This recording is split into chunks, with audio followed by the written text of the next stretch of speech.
क्या खूबसूरत बैक है इस बर्ड की।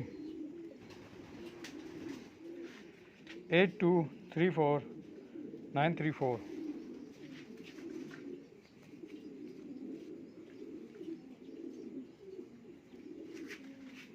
इंतहाई खूबसूरत बैक है इसकी, बिल्कुल छोटी सी टेल और बहुत कॉम्पैक्ट बर्ड है।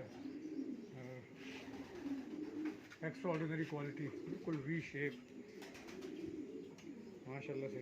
बहुत मुझे मज़ा आ रहा है इसकी हैंडलिंग करके। हमारे पास यहाँ पे वैसे भी रेड बर्ड बहुत कम आते हैं, तो ये आया भी है तो क्या कमाल बर्ड आया है। येलो आई है माशाल्लाह से इसकी खूबसूरत। मुझे बहुत पसंद आया ये बर्ड जी। लंदन बर्ड के बर्ड वैसे ही काफ़ी फिजिकली स्ट्रांग होते हैं, लेकिन ये बड़ा ज़बरदस्त मिडिल साइज़ का बर्ड है। और देखें जी, खूबसूरत, इंतहाई खूबसूरत बॉडी शेप में, फिजिक इंतहाई खूबसूरत है इसकी।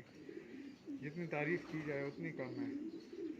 तो 3 in 1 पेडिग्री भी, लाइन अच्छी, क्वालिटी अच्छी और फिर साथ ब्यूटी भी। तो 3 in 1 का कॉम्बिनेशन माशाल्लाह से हमारी शिपमेंट में बहुत है। जितने भी बर्ड्स आए हैं वो सारे इसी तरह फिजिकली बड़े फिट, पेडिग्री वाइज बड़े फिट और ब्यूटी वाइज बड़े फिट माशाल्लाह से। बहुत पसंद आया, मेरा फेवरेट बर्ड है ये। शुक्रिया।